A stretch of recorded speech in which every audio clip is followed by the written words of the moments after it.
Un saludo muy especial para todos. Mi nombre es Nadia Carolina Salguero Ramírez. En esta ocasión les voy a hablar de la influencia indígena en nuestra lengua materna. El proceso de incorporación de indigenismos en el español ha sido muy complejo, porque fue el resultado del encuentro de dos mundos totalmente diferentes, desde el punto de vista cultural y desde la naturaleza del mundo físico. La primera etapa de aproximación a la hispanización en América se da cuando los españoles capturan a los indios para que les sirvan de intérpretes. A estos indios se les conocía como lenguas. Otro proceso fue la indianización de los españoles que convivían largos periodos con los indios. También fue fundamental el proceso de evangelización. El mestizaje fue un factor determinante para la hispanización, ya que los mestizos fueron intérpretes, aunque sin estudios de gramática, y obviamente el trato cotidiano con los españoles permitió que ellos aprendieran la lengua materna. En las Antillas se inició la entrada de los elementos del léxico de origen americano con el arahuaco. Existen vocablos que ampliaron su arraigo, como bejuco, biguana, yuca, maíz, jején, maguey. Podemos determinar que el territorio colonizado por España y el corto tiempo de contacto son los factores determinantes en el proceso de hispanización. Este proceso fue una interacción del léxico que permeó muchos lugares de América y de los cuales los mismos pueblos se apropiaron de aquellos predominantes en su uso cotidiano.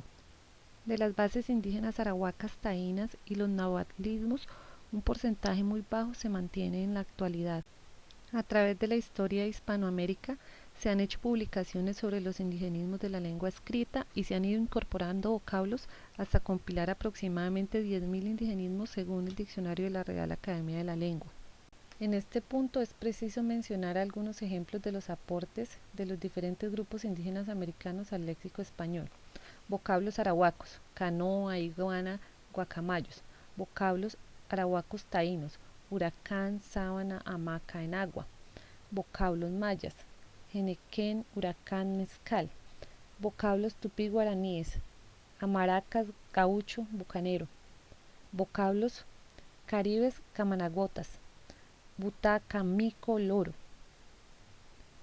Vocablos náhuatl, jiraca, petate, tiza, tequila, coyote, cacahuate, aguacate. El lento proceso de hispanización en América se vio enmarcado por la acción del mestizaje y por los grupos indígenas que tenían conocimiento de varias lenguas. Podemos reconocer que en general las lenguas fueron y son una fuente muy importante del léxico en el español usado en América, ya que aportan a la formación de las literaturas nacionales y al reconocimiento cultural de este territorio. En la influencia de las lenguas indígenas sobre el español americano se describen dos fenómenos. El primero es el aprendizaje infantil de la lengua por medio de las madres y el segundo, que la colonia careció de instrucción escolar. Es así que los niños hablaban a lo paterno y las niñas a lo materno. Reconociendo la diversidad cultural y pluriétnica de Hispanoamérica, se encuentran diferencias en el español de las tierras altas. Ese español presenta notable unidad y coherencia sistemática determinada en general por el refuerzo de la tensión consonántica y la relajación compensatoria del vocalismo. Es decir, que el consonantismo de las tierras altas, su vocalismo y su entonación van en contra del consonantismo castellano heredado en la conquista y en la colonización. ¿Por qué? Sería la pregunta. La respuesta es muy simple, porque indudablemente tiene las intervenciones del fonetismo de las lenguas indígenas propias de América.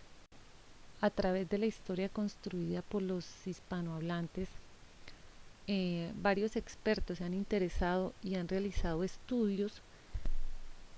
Algunos de ellos refieren que la influencia de los indigenismos no es tan significativa como se podría pensar en el castellano. Sin embargo, debemos reconocer que existen rasgos indígenas culturales por todo el territorio hispanoamericano. Actualmente en todos los países hay asentamientos indígenas. Hay grupos étnicos que así lo demuestran. El fenómeno que se presenta, ¿cuál es? Es que las lenguas nativas tienden a desaparecer por la globalización.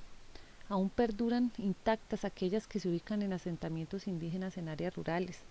Y no se trata de un proceso biológico, se trata de un proceso social que se da al transmitir los conocimientos de generación en generación.